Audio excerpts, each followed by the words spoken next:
It's wet, guys. Oh, it's wet. It is like 12 o'clock and it's quit raining, and I haven't been able to do a single job today. Hang on, I got a lawn cat call.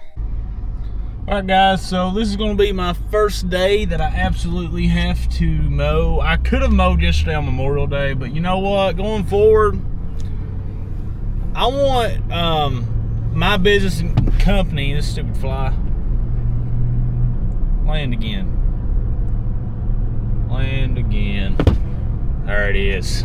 Got him. Going forward, my company, as I build it, will not work holidays. We will be closed on holidays and weekends. So that's how I want to build my company. So that means that once I hit capacity, I will have to have another crew to do more yards, to not have to work weekends and holidays. So, and the only way we would work like a Saturday would be as if like yesterday, Memorial Day, pushes back the schedule where we have to work Saturday. But I want me and future employees to have holidays off, and who knows, if I can grow it right and charge correctly and build it correctly, I might even be able to do holiday pay like a legitimate company does near me. So that's going to be the plan going forward. It was a great, pretty day yesterday. Perfect day to mow.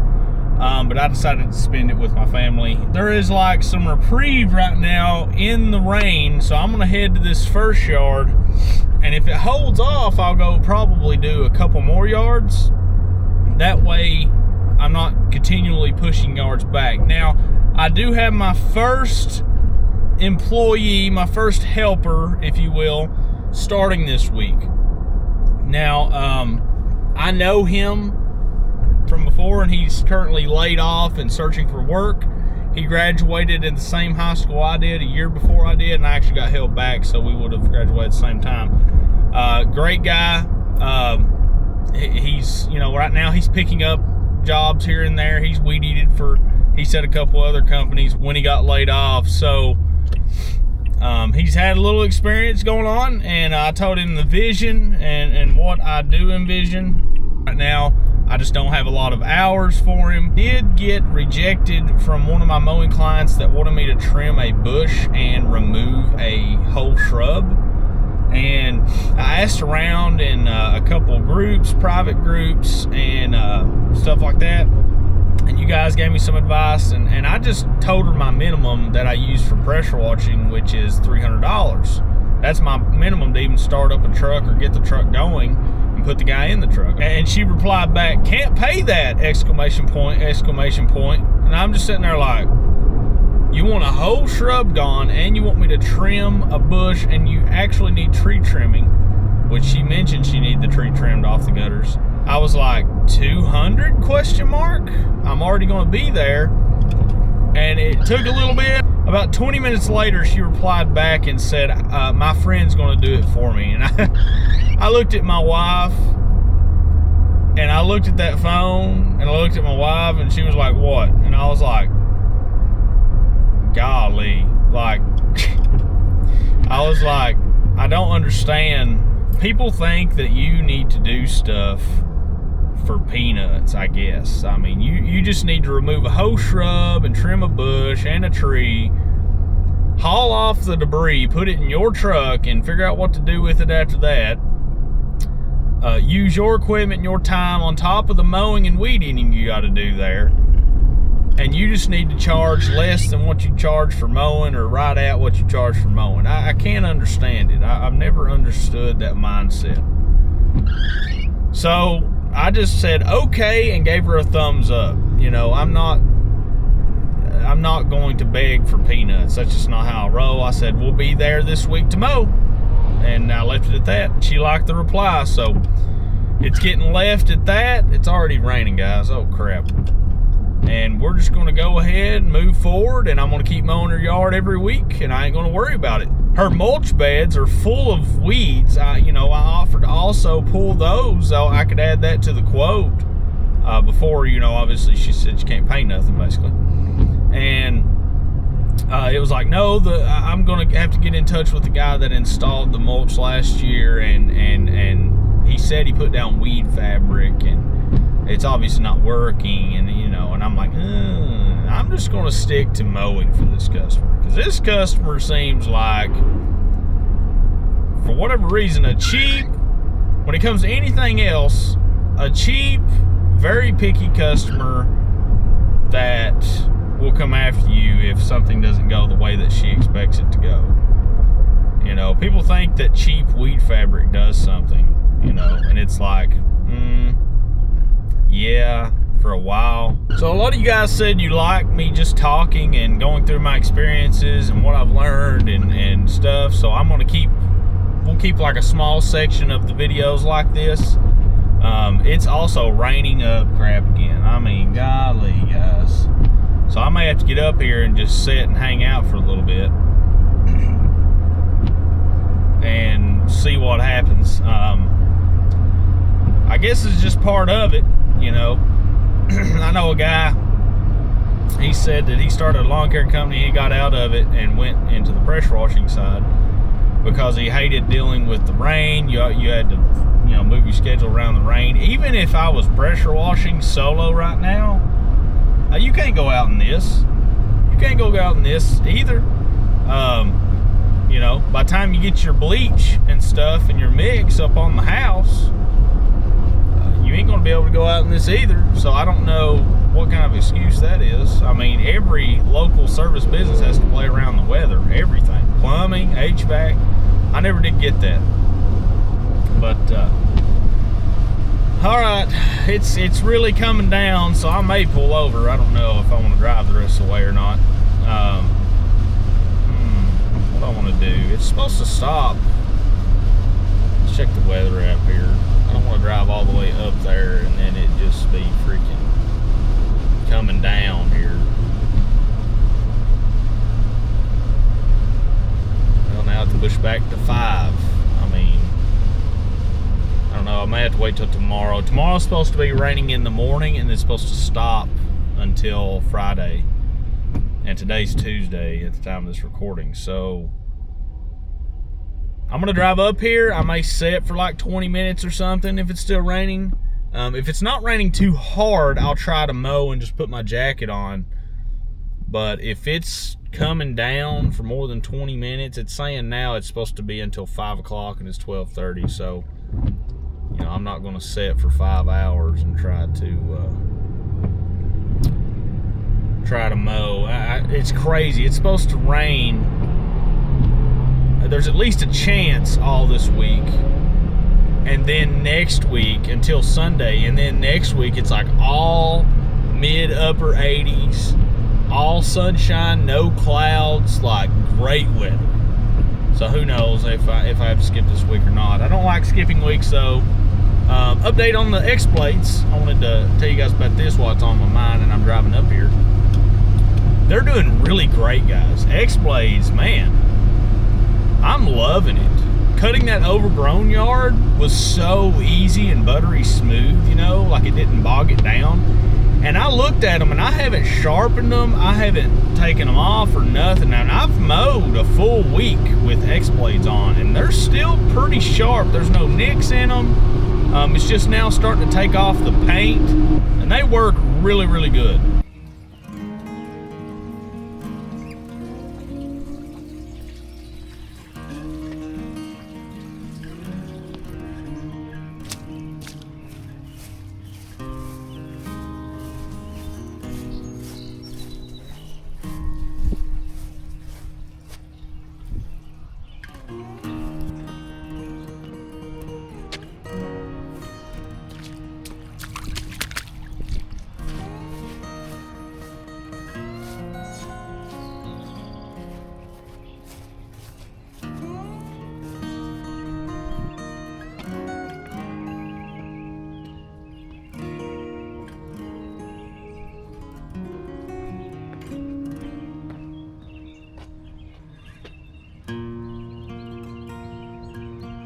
All right, y'all.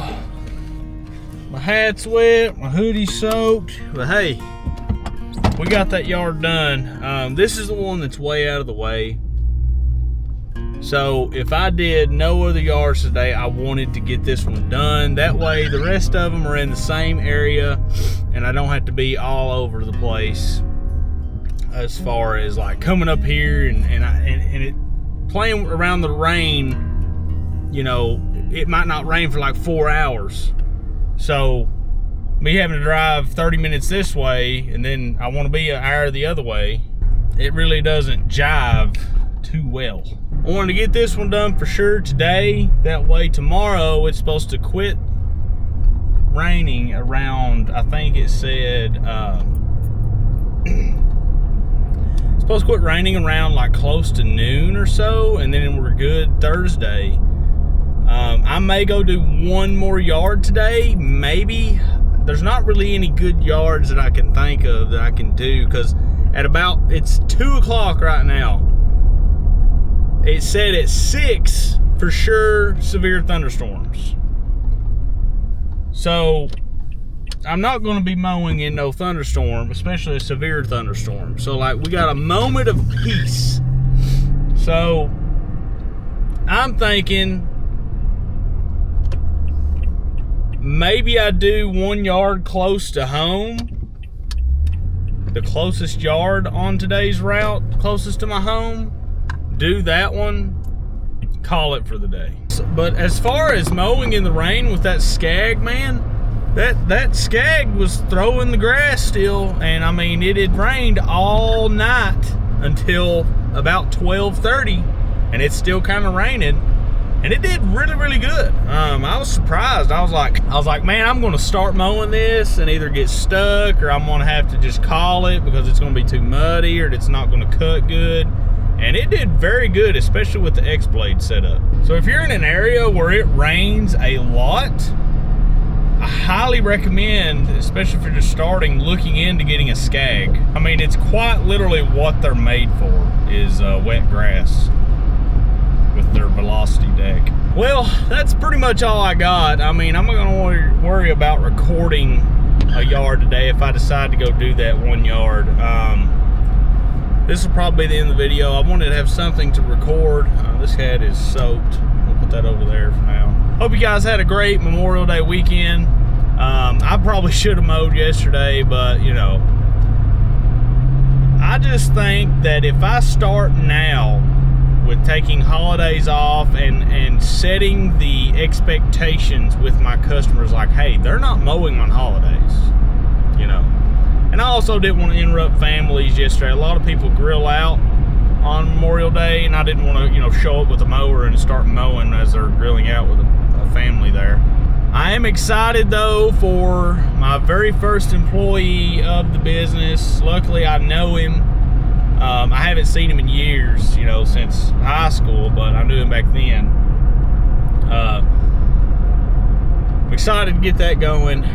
He should be a pretty good candidate, hopefully. You know, if he, even though I know him, if he's dropping the ball or I'm getting done and he's taking way too long, and I can look at my times at what I did at solo, and it's like, come on, man, you know, you got to pick it up. I mean, it'll be like, you know, I did this yard in, you know, just say 45 minutes, and we're sitting here at 55 minutes, you know, and I did that solo 45 minutes. So it's going to be like, you know, let's pick up the pace. Now, if it's on me, it's on me. You know what I mean?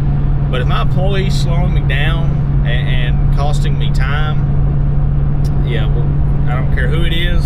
I know them. I'm friends with them or knew them in the past. Don't care. You know, head on the chopping block. I mean, that's just how it goes. Excited to take that step. That should decrease my time. You know what I mean? That should, like, I mow, he weed eats right off the rip. It's not mow, then weed eat, then blow. After he gets done weed eating, he can blow off anything that's on the concrete, and then he can go sit in the truck or do whatever. And I can, if I'm not finished, I can get finished. So that's kind of what I'm looking forward to. I love, like, hiring out for stuff. Like, once you pay somebody to do something and you're like, oh wow, this is the power of money. This is capitalism. One person doesn't have to do everything. Oh my gosh. And that should also enable me to grow and have that set. po-po up ahead, better slow down. And I'm fortunate enough right now that I don't rely on this lawn care income. If you were all in and you relied on every single penny, I would understand. Like, you had to have the income in order to feed your family and pay your bills. That's a little different. But I don't rely on any of this lawn care's income in order to live and pay my bills and keep food on the table for my family right now. You know what I mean? So I'm lucky enough and in a good enough position where I'm able to go ahead and hire out, and I don't need all the profits to live off of. Very fortunate position to be in, for sure. But anyway, I can't remember if I finished talking about Will is his name. He understands the vision I have. He understands that I want 2 or 3 crews on the road, you know, at this location. He understands the goal, not necessarily $1 million, but at least $850,000 gross rev for the location. We could probably push past that, you know, long term, but like, he knows the 3-year projection, 2 to 3 year projection on where I want the business to be. And he said he wants to, you know, work his way up to being like a crew leader, you know, be the lead on the crew. And I let him know, you know, there'll be like different pay tiers. Like, if you're the guy driving the truck and you're the crew leader, think of it as like a supervisor, I guess you would say, if you were working at like a factory or somewhere, or a coordinator. Team lead. Yeah, team lead. So if that crew, if it's a 2-man crew, you're the team lead, you'll get paid a little bit more than the other guy. And the reason is because the other guy's going to be your weed eater and blower, right? Or vice versa, they can take turns or whatever.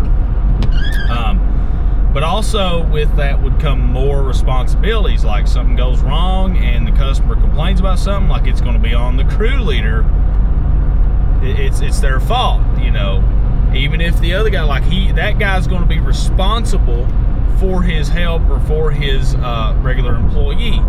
You see what I'm saying? The non-crew leader will not be held responsible. There'll be some responsibility tied in there to get that extra pay on their hourly pay. So that's what I'm cooking up in my head of how I want it, and that's what I told him. And he will more than likely grow with us and stay with us. I'm already paying him more than he can make going and working at McDonald's and multiple places in our area, in our zip code. So, you know, there's a few places you can make, you know, 30 plus an hour for non-skilled labor. But we'll work our way up to that. He understands, you know, I don't have the hours. I'm not crazy profitable right now. The pay increase will have to come over time, and as we get more lawns and then another truck. Oh, speaking of equipment, I have my eyes on a 16-foot trailer dual tandem. I'll let you know. I'll make a video when I decide to buy that, because I do need a 16-foot dual tandem, obvious upgrade from this little 5x8. That's what I'm looking at right now. It's already got the Gorilla lift assist on it, which will be a great help on the back and all that good stuff. And yeah, I mean, that's pretty much it. But I think that's all I got. If you all got anything, leave a comment down below. Tell your friends about the channel. Hit the subscribe button, all that good stuff. And we'll freaking see you later.